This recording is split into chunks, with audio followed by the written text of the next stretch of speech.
Hey, everybody, we got a great show for you today. I'm going to interview the CEO of Zymergen, Josh Hoffman, on the ins and outs of synthetic biology, including all these recent breakthroughs and what the next couple of decades are going to look like. It's a fascinating discussion. Basically, the future is here. I mean, you start referencing science fiction so many times when you get into synthetic biology. It's kind of crazy. But before we get to that, I wanted to try a new format where I break down a topic that a founder should be familiar with. We're calling these Founder University New.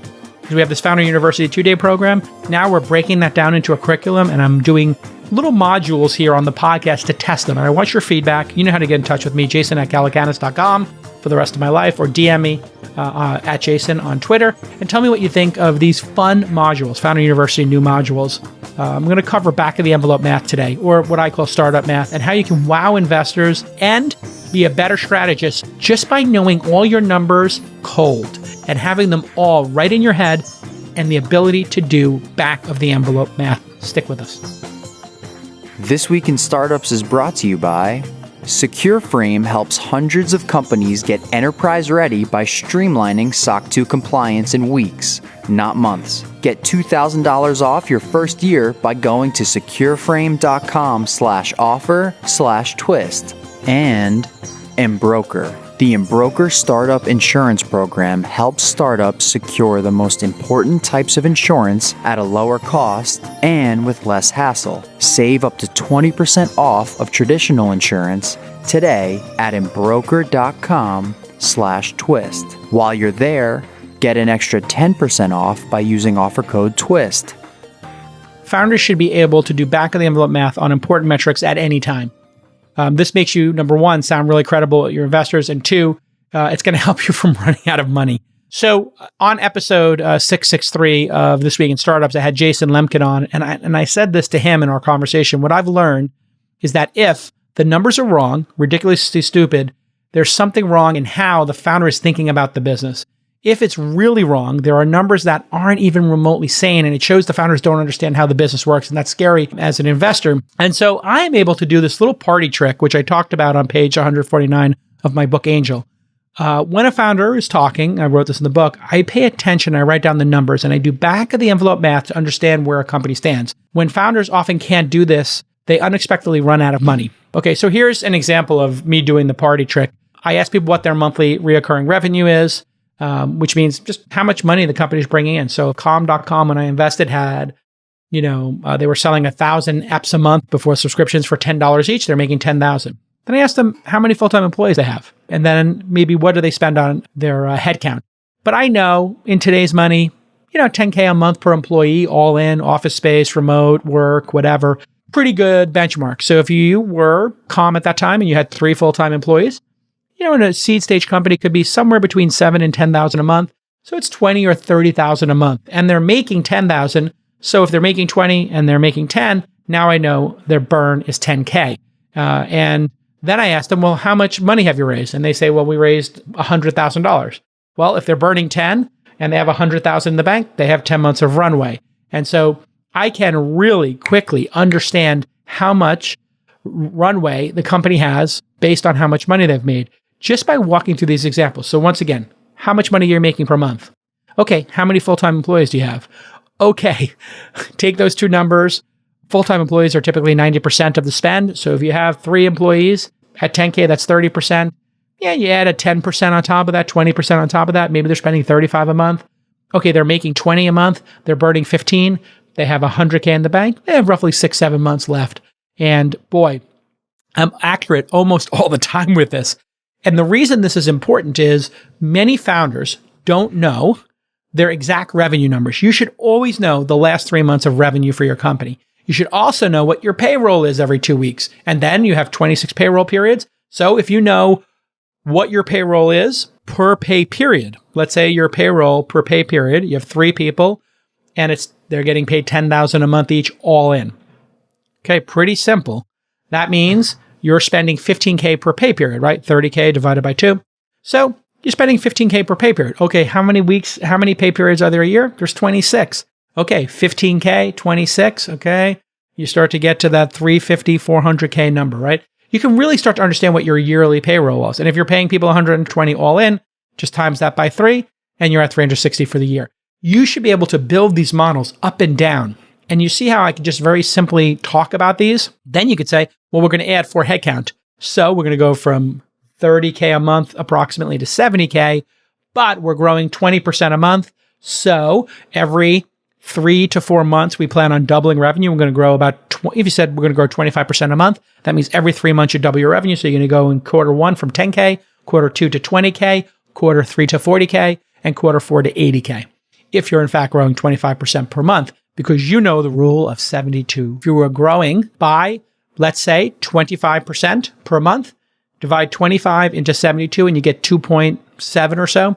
Basically, it means in 2.7 time periods, you would double. So if you were growing 25% week over week, week 1, 10,000, week 2, 12.5, then 25% of 12.5, boom, you can just do the math. In 3 weeks, you will have doubled. That's how the rule of 72 works. Here's just some other points about you understanding your metrics. You can say the word approximately or on average, and then give a number. What a lot of founders do is they're afraid to give a number. And they will give the number last year or the number they think it will be next year. When people ask you, what's your CAC? They expect you to say, what's your CAC right now? And let's have a discussion about that. But founders get flustered and they don't want to say, it costs us $100 per user to buy this product that's $60 a year. It's better to own that. Our CAC is currently at $100 per customer, which is obviously greater than the $60 a year for our subscription. But 6 months ago, it was $500.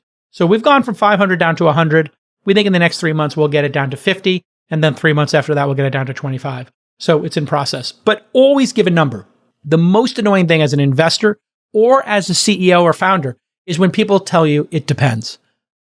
I can guess on it depends. Telling people it depends is the most annoying thing you can do as a founder. You're the leader. If the leader says it depends or it's a range, that's not helpful. Plant a flag. As a founder, just tell people your best estimate. You could say guesstimate if it really is more like a guess. But being able to do back of the envelope math is critically important. So if you ask me about inside.com, I could tell you, well, a newsletter takes about $150 a day to publish. So if you were to publish it 100 times a year, twice a week, that's $300 a week, which is $15,000 a year. Now, if you go to weekly, well, it's $150 a day, $750 a week. And $750 a week, 100 weeks would be $75,000, and half of that, 50 weeks a year, would be about $37,500. I'll round it up to 40. So it's about $40,000 a year. If you were to pay a freelancer $125 to do a newsletter every day, which takes 3 hours, which is $40 an hour, and we pay somebody $25 for an hour of editing it and publishing. Very simple. You see how easily and elegantly I can explain that? And if we get one advertiser to do a 50K ad buy, then the newsletter's in the black, and we can pay a writer upwards of $75,000 a year to do 2 newsletters or $37,500 to do 1 newsletter and have a 15% margin business, 20% margin business. This kind of easy, crisp, back of the envelope numbers makes you credible. And when you don't know your numbers or you refuse to say them or the investor has to ask you 3 times, every single time you make them into Columbo, the detective from the 70s and 80s show, your credibility is going down. You need to just own the numbers. And this is a very important point. Don't apologize for your numbers. A lot of times young founders or in nascent companies will, over and over again, not want to say how modest their numbers are. Your numbers being modest is our opportunity to invest at a low valuation. That's what angel investors want. We want to meet you when you have but 10 customers paying $1,000 a month each. That's the opportunity. I don't want to invest in your company when you have 10,000 customers paying you $100 and you have 12 million in revenue, because now your company's worth 250 million or 500 million. I want to get you earlier than that. So don't apologize. Just own the numbers. And small numbers can grow. So when you show us small numbers, we think in our mind, oh, I've seen this movie before. I remember when Uber was in one city with one product. And then they had 4 products in 400 cities, and they had 1,600 business lines based on geography and Uber Eats and Uber Pool and Uber Black and Uber X, right? This is how our minds work. We think about how can we double, triple revenue in those early years. Triple, triple, triple, double, double, double, right? You started at 100K in revenue, got to 400, then you got to 1.2, then you got to 3.6, 3 triple ups over 4 years, right? Then we saw you double it, or 2.5 times it, and then get to, 7 or 8 million, and then get to 20 million. This is what we're looking for. One of the things I get over and over again is, when should I hire someone else to do a certain job, the work at the company, right? So if you're spending X hours of your time on project X, Y, and Z, it's pretty simple. You just do a formula. Your salary times 1.3. So if you were making, $70,000, well, 1.3 of that is going to be an extra 20K. So we'll just round it up to say $100,000. Now you take $100,000 and you divide it by 2,000 hours. Where did I get 2,000 hours from? That's how many hours people work. 40 hours a week times 50 weeks, 2,000 hours. Now, some people at a startup might work 50, 60 hours a week, 50 hours a week. And then that's how you get those employees who, do 2,500 hours a year. But this is how lawyers look at their time. I'm going to put 2,000 hours in. I'm going to get paid $800 an hour. I'm going to make $1.6 million. I'm putting 2,000 hours in. I build 2,000 at $400. I'm worth $800,000, right? So that's basically how you can get the cost of your project. Now, why 1.3? That's your all-in cost. You have to pay taxes, and you have to pay for computers, and you have to pay for benefits. So you very simply can look at something. I'm putting 10 hours a week into doing customer support. Okay, 10 hours a week of your time as a CEO. If your all-in cost is $100,000, you're taking some modest draw of $6,000 a month, you're making $70K, whatever. We round it up to $1,000, $50 an hour, $50 an hour, 10 hours. So you're spending $500 a week doing customer support. Okay.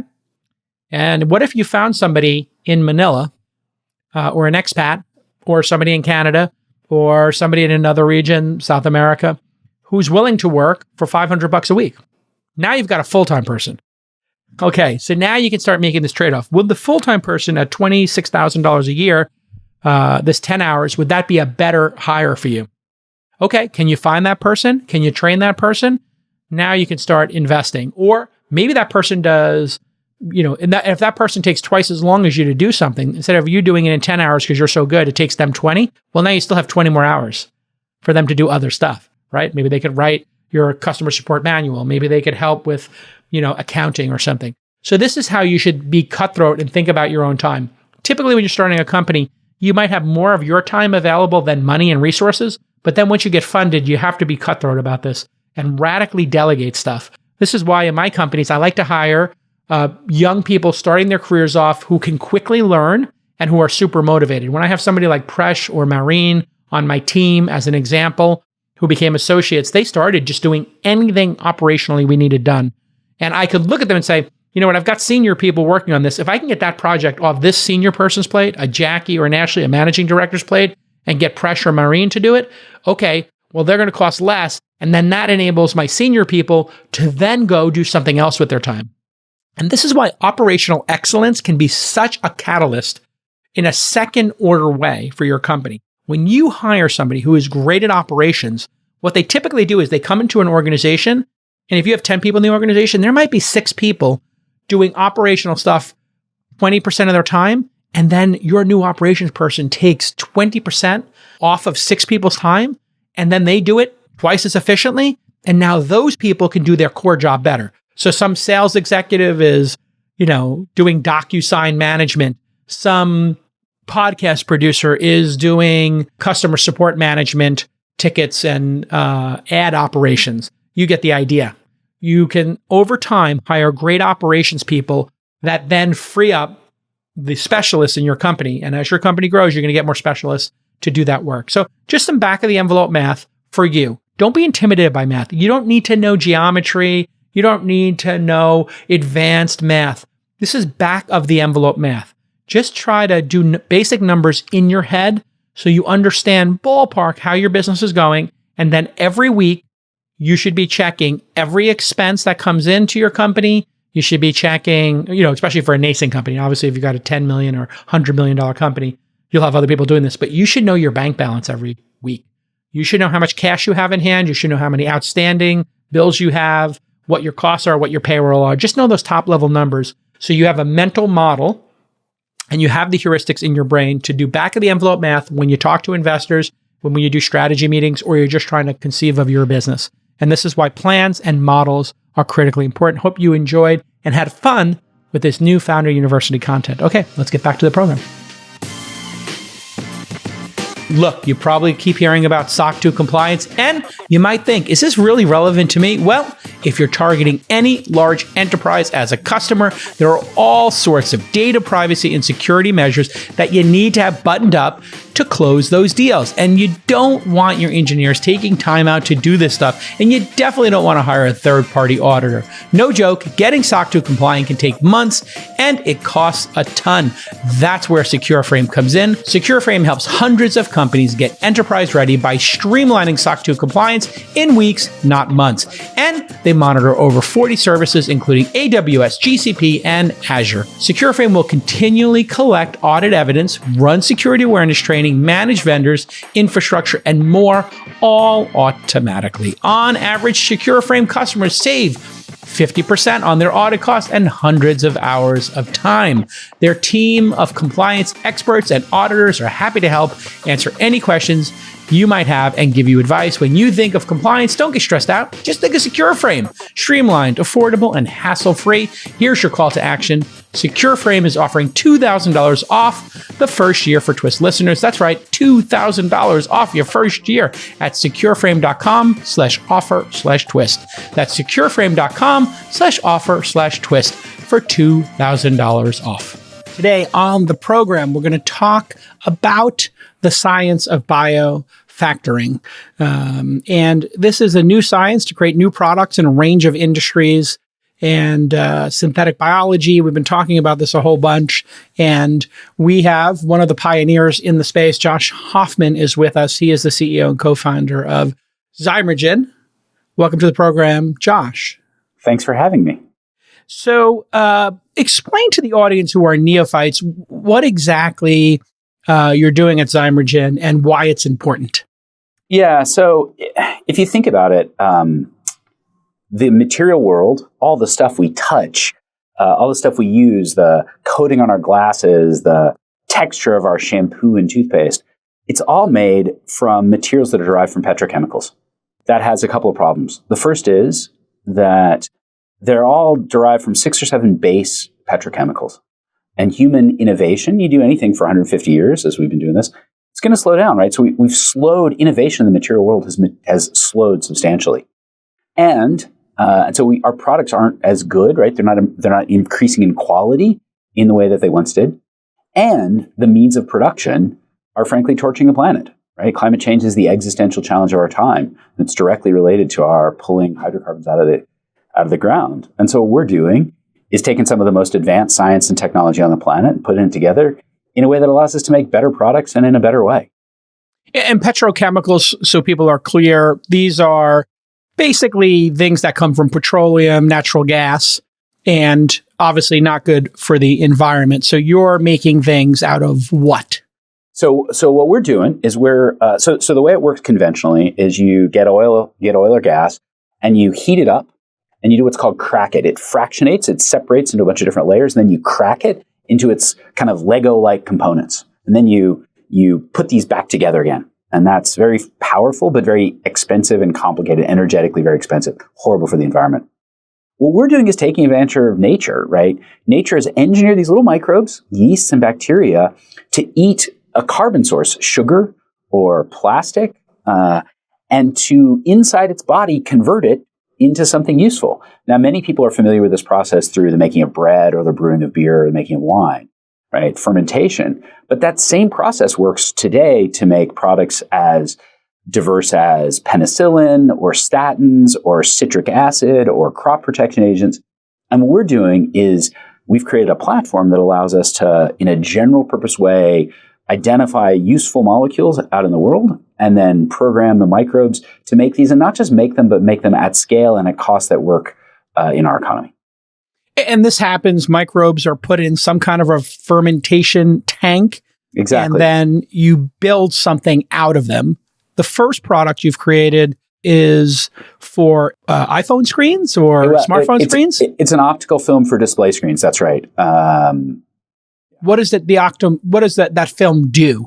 What is the purpose of it? It allows you to have clearer screens that adhere better together, and especially in novel use cases like flexible screens. But basically, it's a modern display. It's a laminate. It's a stack of a bunch of materials glued together, and this one happens to be very, very optically. It's very clear, so you don't even notice it's there, and so you can make better touch screens. I could get into the chemistry of that, but it's probably not for your audience. And so when you make those better screens, and that would have been something that was made from petrochemicals previously, so billions of phones are made, billions of screens are no longer made with petrochemicals, and that's better for the environment. Is it cheaper, or is it neutral, or is it eventually going to be cheaper? It depends on what you're measuring. On a per square meter of film basis, it's probably neutral. On a dollars per unit of screen quality basis, it's much cheaper. Right. So we're not selling. Our products do not compete because they're more environmentally sustainable. We sell better products. Right. We sell better products and that happen to be better for the planet. Right. And this has been you've been working on this since 2013 or 2015. It was kind of in stealth for a while. I think a lot of people know that you went public very early. I'm not sure if it was through a SPAC. I'm assuming it was. No, it was not. No. Regular way IPO. Regular IPO. And so this is a very promising technology. You've raised over, I think, $1 billion in the company to date. Yep. From the seed round back in 2013 all the way up until this $500 million plus IPO. The company, though, is very nascent in terms of revenue, but you've been doing deep tech for a while. Why go public now? I'm just curious as to the thinking. Most people say, hey, stay private longer, get to $1 billion or $10 billion in revenue. You went public with, I think, maybe $15 million in revenue or something sort of in that zone. Little more than that, but that's in the zone. Yeah. But I think that this is a difference between the life sciences world and the pure tech world, right? There's a long history in life sciences, in biotech and life sciences tools and diagnostics of companies being able to go public and with an investor base that understands companies. And frankly, in that world, we're a little late. We're right in that process right now. Lots of companies go public when they're really very, very much as a development stage company. We're just rounding the turn from what's called development stage to commercial stage. And so in that context, it's pretty, we're kind of thereabouts. Are these manufacturing plants going to be here in the United States, or is this something that will be around the world or in China? I mean, we watched manufacturing move to China and to other places. People have talked a little bit about the dependency on other countries, perhaps even, a country that is not a democracy. It might be authoritarian, et cetera. Is this going to move these factories here in the United States? Are you doing this work here, or does it have to be done in a low cost place like, say, China, et cetera? So our first product, we have supply chains in 2 geographies. You want some geographic resilience. One of them is in Japan, but we're bringing up a supply chain in the United States as we speak. And the supply chain in the United States will be the larger of the two in terms of volume and frankly, the lower cost. And so the answer to your question is there's no reason it can't be in the United States. Got it. And so what will you be making next? What is the plan here? Is it going to be going towards electronics? Is it going to be going towards, protecting, doing bug spray and, things you've mentioned before about preserving food? Where is this all going to wind up? Because it seems like from the description of what you're doing, you can do almost anything. So how does one pick what they're going to do? Obviously, smartphone's a pretty great category to be in, but is there some sort of a product roadmap here that follows either the opportunity or what the technology is currently capable of? Yeah. So in our S1 and in our roadshow, we disclosed a product pipeline that has 11 products in it. And we disclosed specific launch dates for, I think, 4 of them. And so Hyaline, which is the product that's in the market now, the next product... That's the biofilm for the electronic displays, micro LED phone screens. It's one kind of... it's not for micro LEDs. That's going to be our next product. Next product will be another optical film, which we told the world we're going to bring onto the market next calendar year. And then the year after that, we'll have still another optical film, right? Because what we're able to do It costs us, just to give you a sense, it costs us about a tenth of what it would cost a traditional player to bring a new material to market, and we can do it in about half the time. And so what that means is we're able to go after a much more precise product market fit than a traditional player. Like if I can bring something to market for $50 million, it would take somebody else almost $500 million. I can really get the exact perfect product, right? I mean, you've seen this in technology, in the pure technology industry. And so we've got a series of optical films coming out, and then in 2023, we also intend to launch a product which will, as you indicated, have our first consumer care product. It'll be an insect repellent, a bug spray, but this is a category that's ripe for disruption because, half the people, I believe, in the United States use DEET every year, and lots of people believe it's a neurotoxin, right? It's a terrible product. The consumer choice is horrible. And yet, I think we've all appreciated in the last year or two the value. I mean, insect-borne illness, right? It's a real thing. Yeah. And insects and mosquitoes are really. I was just in Texas this past weekend and getting killed, and somebody took out that off spray or whatever with the DEET in it, and they were spraying it everywhere, and I started coughing. I was like, this stuff it's a terrible killing product. People. Yeah, it feels like it's killing people. And yet you have a choice, right? I mean, I talk about I use my poor sister as an example all the time. She lives in Georgia where I grew up, and she has 2 kids, and she can either like spray them with stuff that's noxious and like makes them cry, or have them deal with mosquitoes. I mean, it's a terrible consumer choice. And so we're able to partner with nature to create something new, a new molecule that the EPA says, not us, it says as effective as DEET at repelling it, but is safer. And that's a better product, right? Well, what has led to this revolution of this being available now as opposed to 20 or 30 years ago? Is there some technology that enabled this? Why now? Yeah, so there's a bunch of technologies. I would say from our standpoint, there are probably 3 or 4 that are most important. Number one is the rise of low-cost gene sequencing, right? The second is the development of a set of tools that have allowed you to edit the genome. Think of sequencing as transcribing. You're not really reading, you're transcribing, right? Gene editing tools allow you to set type, right? But again, you don't really know what you're doing, right? You don't know the words yet. We're human understanding biology. Daphne Kohler, I know a friend of yours and has been a guest on the program. She talked about how complicated biology is. Biology is not a human invention. It's massively complicated and very badly understood, right? So we know how to transcribe it and we know how to set type. What has then happened, what we've done is taken advantage of developments in large-scale cloud computing, a whole series of development on the pure technology side with things like NoSQL databases, with advancements in machine learning that have allowed us to begin to understand maybe not exactly how to write, but how to write much better. And the convergence of those technologies has allowed us to be able to build the technology stack that supports our business. So the sequencing of DNA and then being able to set type and maybe change it a little bit, then being able to take in all these sequences, put it into a database and do some sort of analysis of it, gives us some sort of insight into what could be changed or what's actually going on. Would that be a good way of describing it? It gives you insight into what you might change that would have an effect that you want. That's not the same as saying you understand what's going on. So we actually know there's something going on, and then we kind of know an area where you might be able to make a change, and then you have to test to see if it actually made that intended change. Yeah, but the thing about machine learning that's beautiful is you try things where the human has no idea why it matters. In our strains, they have gone into scale up, just to give you a sense. We find on average 40 to 60% of the genetic edits we've made defy human explanation even after the fact, and up to a third are in genes that have no known function. Wow.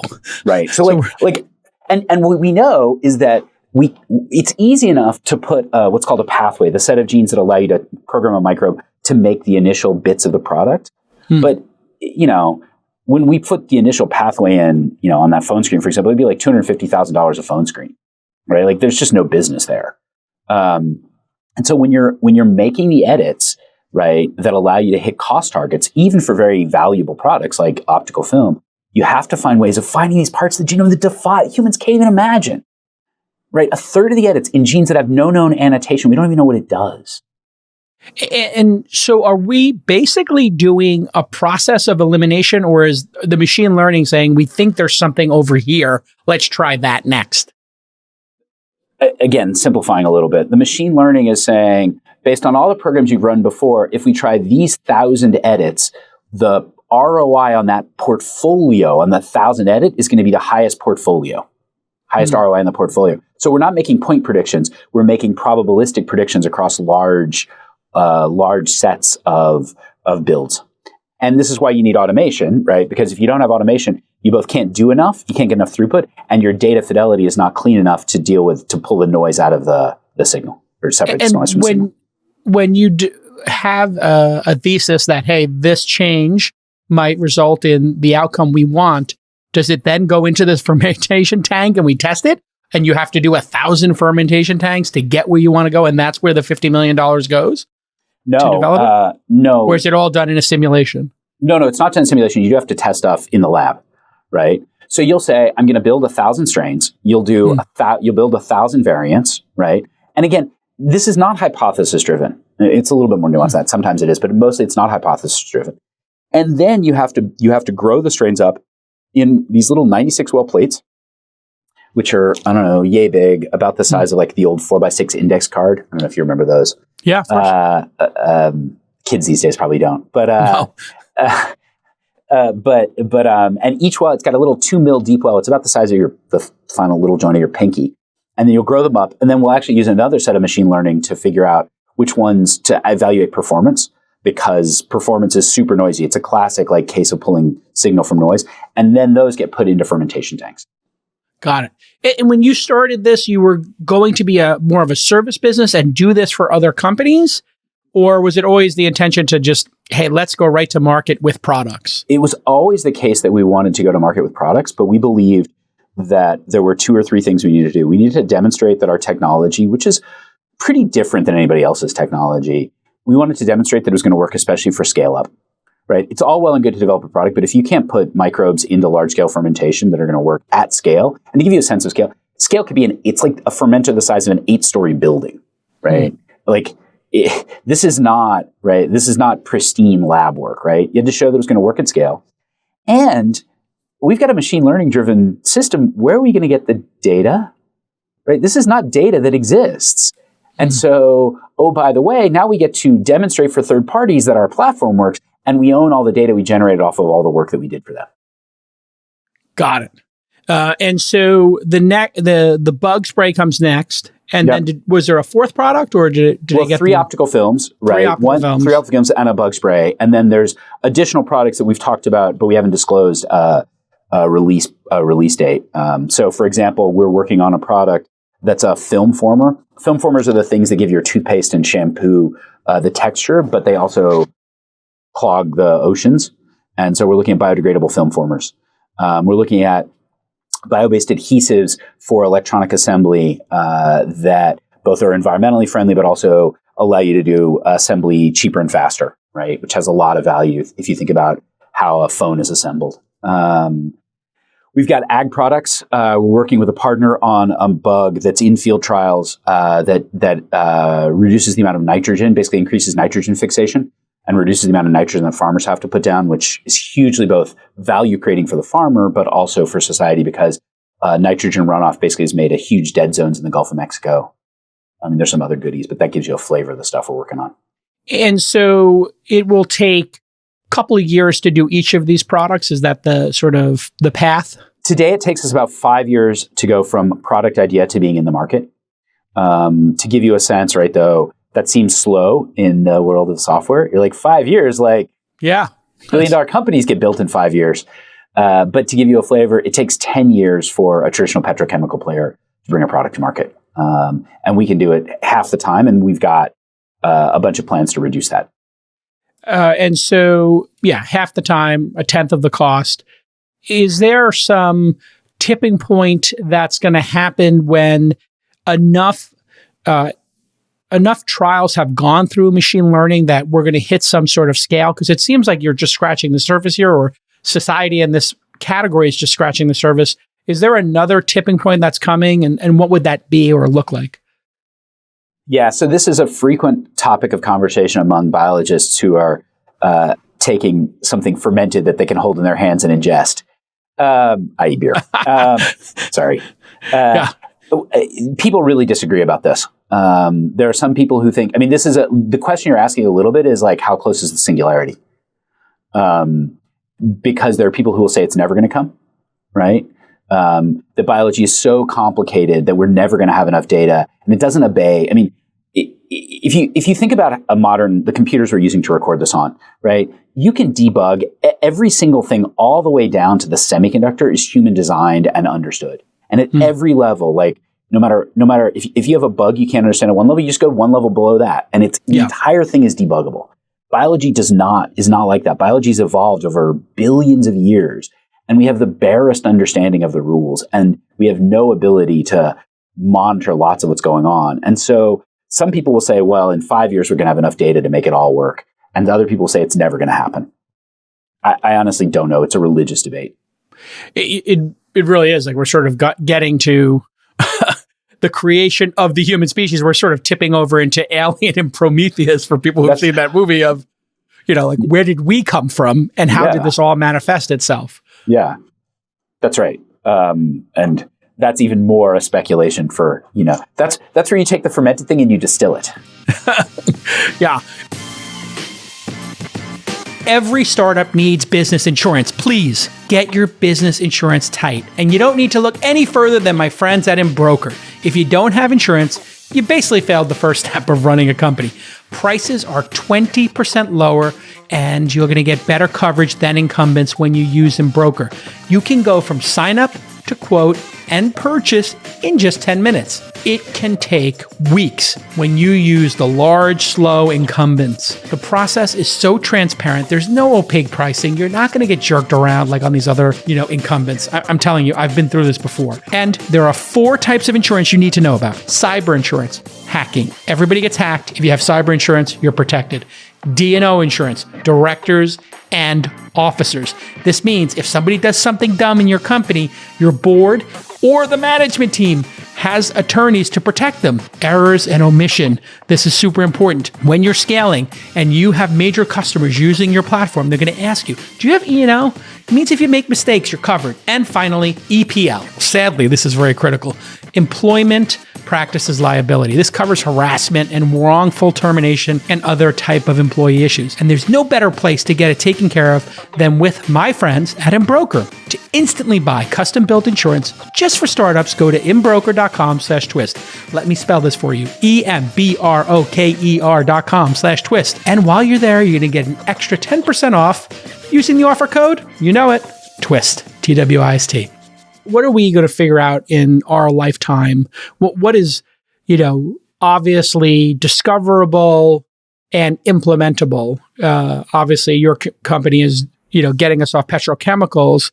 But what do you think the entire industry is going to figure out over the coming years? We obviously have seen, mRNA sequencing, and we're seeing new Alzheimer's drugs announced today.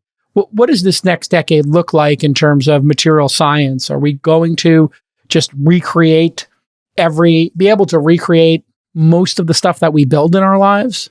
So I think, I don't know if it's going to happen in the next decade. What's the old quote? It's easy to, you always overestimate progress in the short term and underestimate it in the long term. But I think that in our lifetimes, which obviously, touch wood will be longer than a decade, I do think we're going to have a fundamental reinvention of material science.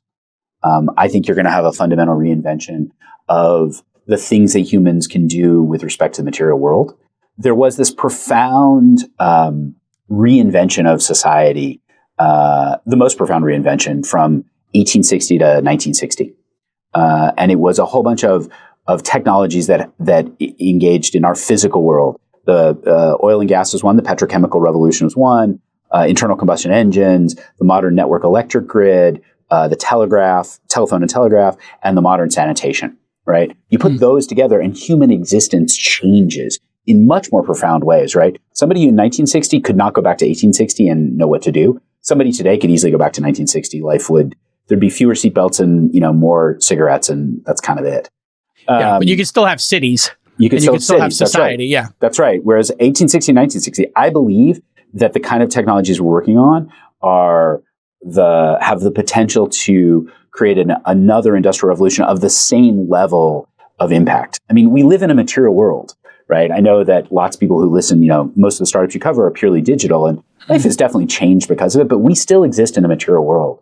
So I think we're going to reshape material science. I do think you're seeing, reshaping of medicine. I think you're going to see a reshaping of ag.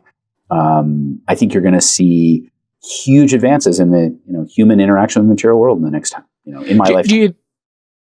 We are talking about a lot of the things that we use as consumable products, whether it's toothpaste, shampoo, bug spray, etc., or something we hold in our hands. Do we think this is going to also impact construction? We had this nanotechnology revolution that kind of never happened, where we thought that buildings would be made just with nanotubes and it would be incredibly strong, and we would be able to put them up for a fraction of the price. It never really happened. Do we see this affecting construction materials and eventually buildings? The answer is yes, but at least the initial use cases, the stuff that I think is closest, are not necessarily things that would be obvious. So plywood, a super widely used construction material. It's glued together, right? Those glues are problematic. There are lots of opportunities to improve those adhesives with bio-based adhesives. Foams, right? There's a lot of opportunity to use bio-based materials to create better foams. The glazing, the coating, take those optical films I talked about. You can imagine tweaking them, and now you can put them on the windows, and you've got smart windows in a better way, right? So these are all ways that, I measured in years. There are people at startups that I'm aware of looking at doing stuff around concrete. But I think the thing that's amazing about humanity is, like, this is just stuff I know of and can imagine. The world is far more imaginative than like one guy sitting in an office. So yes is the short answer to your question. Yeah. And being able to produce things that are stronger and lighter or less damaging, all of these things, the implication could be more sustainability on Earth, and population growth becomes less of an issue, and climate change becomes less of an issue. All these second order and third order challenges we've had with this dependency on oil and fossil fuel goes away. And these things are all net neutral? Look, I think that I think we're going to see populations decline, right? I think that demography is very, demographics are very predictable over a long period of time. And I think what you're seeing in Asia, where you're seeing fall off in birth rates, I think we are going to see global population rates decline. I think Africa is the wild card there. So I don't think anything we're doing there is going to affect that one way or the other. We certainly want to take a bite out of climate change, and we want to take a bite out of the sustainability challenge that comes with many of the materials that are made from petrochemistry. I certainly hope that we're going to do something that isn't just net neutral there. But as you point out, there are often unintended second order effects. What are the degrees and the career path here to work in this space? And are we producing enough of those talented people? If you're a young person in college right now, what are you studying to then go work at your company? Yeah, so the people, if the standard answer is a mix of a hard science, biology, or chemistry, and then computer science, right? So that crossover specifically, having both over those skill sets. That crossover is incredibly valuable. Now, that said, we've built a company with best of breed folks where we've tried to create the culture that allows them to talk or at least fight constructively with each other. Because it's so hard to be an expert in both. These are both very deep technical domains. It's really hard to find somebody who's an expert in both. But what I would say is, more than that, the people who are most successful are the people who've shown an ability to learn new things and really learn new things, because this is a new industry we're building. Our head of automation was a guy who was a physics PhD student doing astrophysics, who then was a professional photographer, who's now like a senior automator. Like, his ability to learn new things, to be curious and creative and not scared of technical domains he didn't know, and to be able to apply the lessons from one place and another, that's far more valuable than any individual domain expertise. And when we think about these new products, there are incumbents in the chemical space. Are they in favor of this? I know you have a partner with a Japanese chemical company to do these screens, if I'm correct. The films, yeah. Yeah. So how are they looking at this? Are they interested in this space, or is it just so far out of their wheelhouse that they're not even paying attention to it? Yeah, what I would say is the closer you are, you can think about the chemical material space as having three kinds of companies. You can have people who make base chemicals. Those are like the 6 or 7 core base hydrocarbon, like ethylene, benzene, things like that. Then you can think about the specialty chemicals companies that take those and make something more expensive and higher margin. And then the materials companies that ship final product. The closer you are to a materials company, the more interested you are in what we do. It still seems like science fiction. They don't. So I would say the more advanced ones are interested. But the closer you are to the intermediate chemical, the core intermediates, the more that you can't even imagine. You just bought a company, Lodo Therapeutics. Yes. Tell me about what that company does and why you bought it.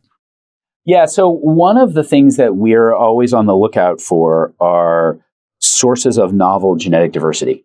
And we have a capability called metagenomic we have a metagenomic sequencing capability that allows us to take a soil sample or an ocean sample or an environmental sample and to reassemble the genes of all the microbes that live in that, most of whom, the vast majority of which you can't culture in a lab. And Lodo had a similar but complementary technology that allows us, we think, to be able to, without getting into it, to really 10x our collection of metagenomic diversity. And this becomes useful for creating novel genes or finding novel genes, creating clusters of genes that make novel products, et cetera. Tell me about plastics, and the function they have in society and then how that gets replaced. I know packaging of foods is something that we use a ton of plastics for to try to, I guess, extend shelf life or protect them, or in some cases, just aesthetics to make the fruit still look beautiful. That's all going to be replaced at some point, you think? I do think so. I think that in Europe, the regulator is requiring that it be replaced, not because it uses so much carbon in the creation, but because the end of life. Plastics last forever. Plastics are light and cheap, and they're a very effective oxygen barrier, and they last forever. That's great until you start really thinking about the implications of the last forever, given the volumes that we use them at, right? We've almost created something that's too good. Like the innovation of plastics to make something that lasts forever like that, and then to make it at scale and to make it so cheap, we are now victims of our own success there with straws that will outlast the human species, possibly, unfortunately. That is exactly right. That is exactly right. And so I think regulators appropriately recognize that we can't go on, and so are forcing us to innovate our way to new materials that offer the performance, right, that we're used to, but don't have the end-of-life characteristics that traditional plastics do. In other words, in another couple of years, there could be a wrapper on food that, when you throw it in the garbage, goes into a landfill and then just dissipates. Exactly. It has some sort of window of life that's not, a million years. There's a couple ways you can do it. One is you can have it compost in the way that you describe, biodegrade. You can also look. One of the problems with lots of food packaging is that there are laminates of stuff, and they don't work in existing recycling streams. So even if you wanted to recycle them, so maybe you can find some way of making the laminate recyclable. There's all sorts of innovation. But it's interesting, right? It's innovation that requires you to extend beyond those core 6 or 7 hydrocarbon molecules that people have been making materials with for the last 150 years. Got it. And then what about food itself? Is that an area where material science is overlapping with what we're seeing in the production of food? And people making changes there, or is this two different sciences? Well, I think that the material science is not so much. There's some around crop protection agents, but I will say that, for example, Impossible Foods is basically a material science company with a biomolecule at its core, right? Right. Yeah. I'm reframing what they've done, and they've been incredibly impressive, right? But I think that what they've done is they've taken the same technology. They make heme, right, which is the molecule that creates it. They make it in a microbe, and they've used that to assemble a burger, right, that looks and tastes like a burger. And so it's the same basic concept. What they're doing is, by increasing molecular diversity, you can create products that in some cases have features you wouldn't have had otherwise. What's the biggest challenge in running this company and trying to solve these problems? A couple challenges. One, growth is hard, right? My respect for anybody who's grown even the most basic company has only gone up as I've done this. And to grow in a business that has deep technical domains across multiple disciplines where you got to kind of create that, and to do it in a set of markets that have very slow by venture standard customer adoption cycles. That just keeping the culture together, that's hard. Yeah. And I think managing, that's what I would say is the hardest thing. Yeah. And do you intend to, with like the bug spray, be the brand and release it under your own label? Or do you go to somebody who already has that channel and say, hey, you can take this chemical and make your own products out of it? Yes. Yes. Both possible. Both. You have the optionality of both. Yeah. No, look, one of the things that's interesting, for example, about Tesla, right, is, as I understand it, and this is just from the S1, they set out to go make powertrains for the industry, right? But the industry wasn't actually interested in adopting the powertrain. And so Elon said, I'll make cars. Yeah. He had no choice. I think no choice, right? There were venture capital. I think the story was there were venture capitalists who said, we'll back the company, but we don't want you to make a car. We want you to sell these batteries and powertrains and technology to Mercedes, who was an original investor in Toyota, who weren't ready to produce electric cars, so they had no choice but to make them. But I would only, and I don't know because I wasn't there. You said they weren't ready. I don't think I would say they weren't ready. They weren't interested. I think I think you're accurate. Yes. Right. They weren't interested. And I use this as an example, and it's going to come back to the point I was making, which is in the material world, the trick is getting people to want to try. Right. And what we know in disrupted industry after disrupted industry, is that the incumbents are not actually interested in adopting the new technology anywhere near as quickly as the technology innovator can deploy it in some way. Right? Yeah. There is no reason why Salesforce should have been the dominant kind of SaaS. Like Oracle was well set up to do that, and yet bit of an innovator's dilemma. And a big crossing that chasm of I have an existing revenue stream here to protect the ICE engine, and I'm going to create a car that's $150,000 and only goes 150 miles. Yeah, that's kind of hard to get up for if you're Mercedes or Toyota. Yeah, and this often gets categorized as an innovator's dilemma, and I think it's more fundamental and cultural than that. You literally can't imagine that you could do something in such a foundationally better way. Right? The people that are making the judgments, they're not the CFO who's kind of looking at the revenue, the profitability of a business unit and saying, well, how can I do this? And by the way, the investment dollars are usually so small relative to total cash. They could totally afford it, right? They cannot imagine that you could actually make a product that's a better product because they can only see it like, oh, I'm going to spend $150,000 for a toy roadster that goes 95 miles. Like, whatever, that's never going to be a threat, right? Yeah. Yeah, I have that roadster. It goes about 100. I think there's 190 was the listed, but if you drive it, in an aggressive way, you're probably going to get closer to 125. And yeah, now I had the battery replaced on it. Now it goes 300 miles. So it's interesting to see over 10 years that when you get the battery replaced, it now triples the range. But it's interesting. I buy a car like once a decade. And so I just got a car and test drove a bunch of them. And all the electric cars were just better than the ICE cars. They were just better cars, right? There was no comparison. And this was true, like the Teslas and the Volvos, like they were just better cars, right? Yeah. In all real world conditions.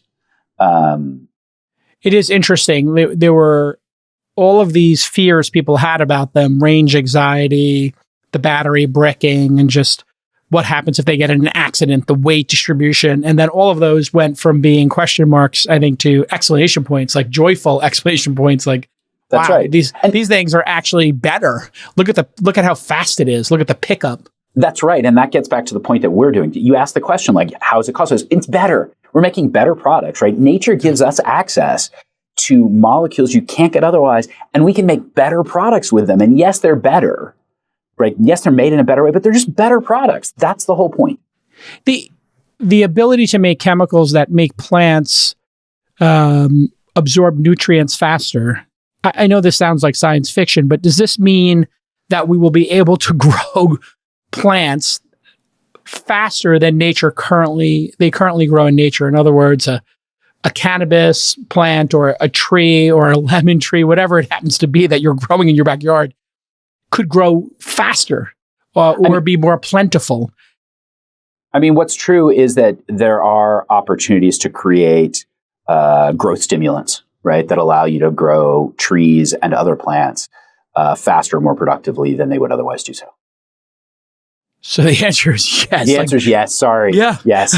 And the answer is, I mean, just to let that sink in for people, the ability to grow a tree faster and to be able to tweak we've been doing this for centuries, obviously, with hybrids and hybridization and I guess certain chemicals to keep pesticides or whatever to keep bugs away. But this is literally growing things better and faster than nature builds them. Yes. It's pretty amazing. Yeah. The impact of that. We could rebuild the rainforest faster or something, or maybe even someday coral reefs or something. Yeah. Yeah. Coral reef. Yes. I mean, in theory, sure. I certainly am not going to put a timeline on when I think we're going to have that technology or how much faster it's going to be.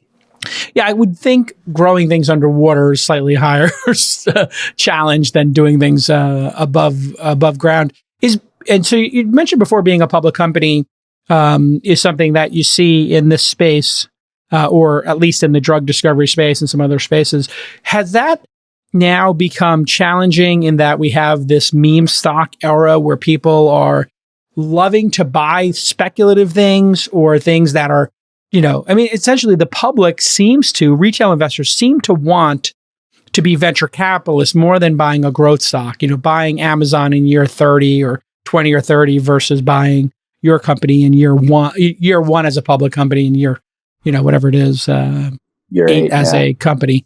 How is that impacting what you're doing? I mean, so, we don't have a lot of Reddit investors in our stock base. Yeah. And so far we've avoided that. One of the things that's great about a regular way IPO, a successful one anyway, and I think yours was quite successful, is you get to pick your investors.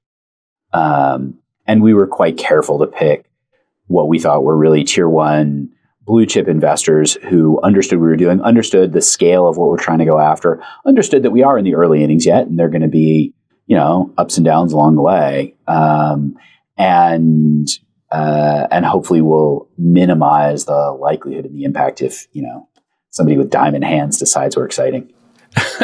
It does seem that this analogy or the most apropos analogy, correct me if I'm wrong here, is the 70s and 80s in the computing business was really about getting the hardware and the infrastructure to just function and operate correctly.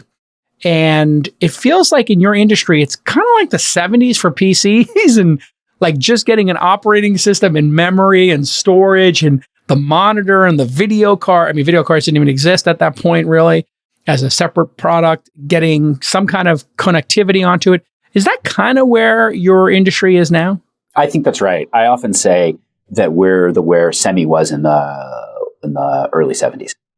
Right. Yeah. And the metaphor is imperfect in a lot of ways, but I think your metaphor of like trying just to get the whole thing done, right? Like we're before the homebrew club though, right? I think we're earlier than that. And does this eventually, what scale does this get to in terms of accessibility? If we're going to go with the homebrew club and then Bill Gates's sort of concept of a PC on every desktop or a PC in every home. Is that something we're going to see here where this kind of bioengineering is going to be available, maybe not in everybody's home, but maybe in everybody's home, like the replicator that we see on Star Trek?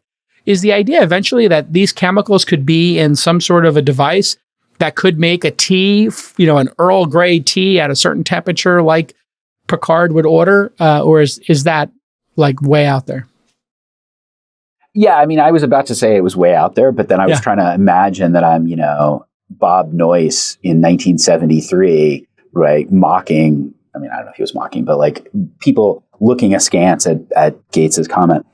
I think what we're going to see is, I don't think we're going to see in every home, but I think you are going to see much more distributed manufacturing, right? And I think we're going to see much more general purpose manufacturing assets that allow you to make a far broader range of these products. But the finished products still require at scale manufacturing, right? So you can make the core intermediates in a distributed way, but a chemical is not a material, right? And the plastic wrap, the biodegradable plastic wrap around your apple is still going to need to be cast on some line that's going to be where there can be big economies of scale.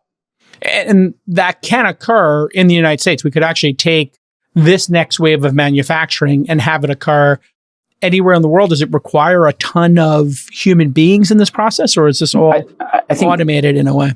I think there's no reason why it couldn't be in the United States. Yeah. This seems to be a great opportunity for us to bring manufacturing back without bringing back, things that are in the rearview mirror. We're skating to where the puck is going. I think that's exactly right. I think this is a huge opportunity. And certainly policymakers on both sides of the aisle are very interested in taking this as an opportunity to bring manufacturing jobs back. I completely agree. It's so hard to talk about this without referencing science fiction or sounding like we're futurists, but what's the downside here? Are there things that we are messing with that we don't understand enough? And what are the safeguards that you think about in terms of what you're making, i.e., how safe is this bug spray? Are there unintended secondary consequences to the screen you're making, et cetera? I mean, the first thing I would say is that there are existing and very I actually think quite good regulatory infrastructure and protocols for testing new chemicals and new materials. So you got to make the EPA happy, right? Like the EPA requires human safety testing, right? I don't get to just like launch my product in the United States without a regulatory approval. And so I think those processes work pretty well, to be direct. I know that some people find them burdensome, and they certainly cut across the like move fast and break things. But when you're talking about stuff which can leach into groundwater and which I'm okay with going slowly to make sure that you've got human safety. We never want to take risk on human safety. So for the final products, I think we're actually, the regulatory infrastructure is generally in pretty good shape. I think the question is, and we feel, generally speaking, that the process around engineering the microbes is also quite safe. There are a set of regulations around that. And there are, at least the way we do it, incredible safety protocols around working with, killing bugs, making sure that stuff doesn't go out in the wild, making sure that you're creating microbes which would not be able to be, to survive easily in the wild. So I think we feel, generally speaking, it's all very, very safe. And what is the chemical or the compound, that's being used in these biofilms? Like obviously beer, we know, is made from yeast and hops and water and whatever. How do you know where to look in nature for these precursors, if that's the right term to use? Yeah, that's the great term. So we don't talk about this as much, but we've built a huge, another value of what we've done is we built a huge machine learning, basically a giant library of novel biomolecules, and it's growing all the time. So today it's about 75,000 molecules. It started when we started the company 8 years ago, 700 hand-coded ones. We've just added, again, in the way that data-driven companies do, we've been adding decision rules along the way, right? We've been taking experimental data and finding false positives and false negatives. And now it's, 75,000. We expect it to be an order of magnitude more by the end of this year. And then because it's now big enough, now we've layered on all sorts of genuine machine learning that helps us identify so you come in and you say, I want a molecule that's going to allow me to make a material that does this. And we've got a set of machine learning tools that allow it to sift through all of those and come up with 50, 100, 1,000 of those things, at which point we start testing them. That's wild. And so the molecules could be found anywhere from somewhere in nature, in the earth, in a plant, in a species. They might never have been seen by a human before. They might be wholly novel things that we are predicting can be made. Now, our predictions are pretty good at this point because we've actually modeled the reaction rules and the thermodynamics. So we're actually coming up with new molecules based upon what we've learned about planet Earth. Based on what we've learned about enzymatic chemistry. Yeah. Got it. What is enzymatic chemistry? So an enzyme is the protein that a gene codes for, and think of it as like a step in a chemical recipe. Got it. So we know about those, and then we can make predictions about how you can string them together, and therefore what the molecule they can make by stringing them together would be. That's right. It's literally like Prometheus. It's literally it's not literally, not literally, because that's fiction. No, but actually, Jason, this is a good example. You asked earlier, right? Yeah. In order to build the system that did this, we had to have deep understanding of biology, we had to have deep understanding of chemistry, and we actually had to have deep understanding of how to build a very computationally intensive process that you can then update. I mean, the first time we ran this to saturation, it took like 10 days, right? This is not simple stuff on the compute side, but it's only as good as the ability to pull these enzymatic libraries. Now, you asked about the Lodo Therapeutics. Now you've got a whole bunch more enzymes that we can start to put in that system, right? And so what we build is very real. I mean, I know it's a bit of a cliche, but there are very real flywheel effects up and down our entire platform in this way. And eventually, as computing continues to expand, I mean, I don't want to bring quantum computing into this, but even as networks of computers, I'm assuming you use some cloud provider to run this stuff. Over time, computing is going to increase, and then the data set's going to increase, and then the possibilities increase. That's right. And I think that way we've seen those kinds of, I mean, I'll tell you that in 2015, 2016, 2014, I don't remember, there was a pretty material increase in the product quality of one of the large cloud compute providers. And their tools got a lot better, and that allowed us to migrate from bare metal, right, on-prem bare metal into the cloud. And that created a whole bunch of ability to do stuff we couldn't do otherwise, right? And as they've continued to improve their speeds, like stuff that was too computationally expensive to run is now borderline trivial, right? So you're absolutely right. We've already started to see that. And so as you do that, you're able to then gather more data, which means you can now have better algorithms, which means you can now find stuff. In our case, it tends not to be we find stuff faster. We find stuff better. Fascinating. Listen, we're going to be monitoring what you're doing going forward, and congratulations on the IPO. I know it's just another financial event, but it does give people the ability to have insight into what you're doing, and getting that first product to market seems like those foldable phones are going to be the and those are ready for prime time? Those that's my customer's judgment, not ours. I'm not in the cell phone. Do that next. That seems like a really good product for Apple. I wonder why they haven't come out with one yet. I think they're having, as we're taping this, I think they're having a keynote. Are those films going to allow any other form factors that wouldn't be obvious aside from folding? Or well, I mean, rollable is also, I don't know if you consider rollable obvious, right? But you can also then imagine things that you could put on your arm, right? Yes. So I don't know if that's rollable. You can imagine a device that's a surgical sheet that you lay across your body and now has the X-ray in it. And so a surgeon can start to look in real time in an overlay on your body, right? That's so I don't know if that counts as a novel form factor. I think it counts as extremely novel. Like we have seen in movies and science fiction and MIT's Media Lab curved displays as bracelets, like a Wonder Woman bracelet kind of situation, or a sleeve. But the idea that you could lay this on top of a person who's being examined and it's doing the X-ray in real time and showing what's going on in their body. Wow. Or imagine somebody's being operated on, right? I mean, think about how many surgical errors there are because people are like, they can't quite see what's under there and they can't get the real time and they're looking on a screen. And now what you've done is you've just created, it's like, in Google Maps when they put the data layers on, it's now just a data layer on top of your body.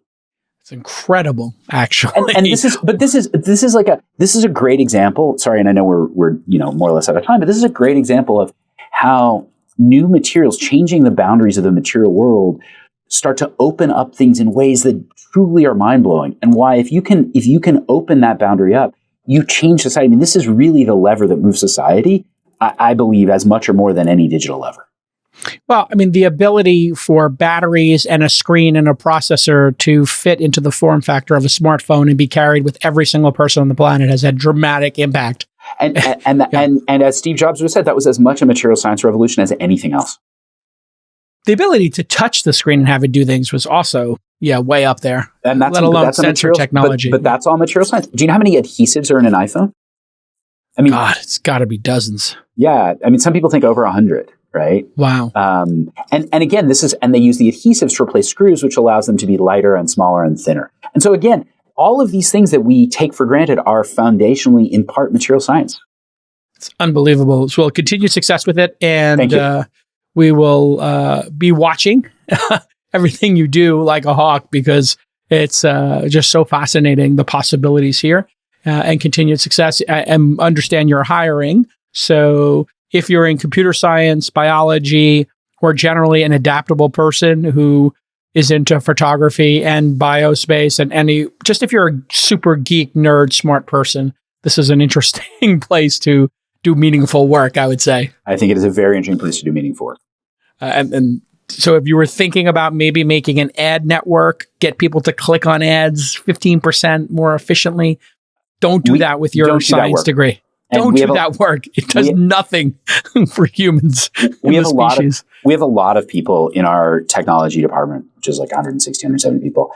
And, there are a huge number of people who walked away from jobs at large ad tech or large social media because they don't want to be responsible for increasing click-through rates by 10 basis points. Yeah. Right? Like, we get to figure out incredibly cool stuff. We work with robots and figure out how to make new materials. Like, who doesn't want to do that? It's mind-blowing, and it's science fiction becoming reality. And my gosh, just the ability to do something positive for the human species, and all of these technologies starting to compound on each other. AI, material science, chip technology, all of these things are compounding now to create an overlap that I think nobody could have predicted. And this is one of them that is just absolutely fascinating to me. So continued success, and we're going to be watching every move. And we'll see you all next time on This Week in Startups. Bye-bye.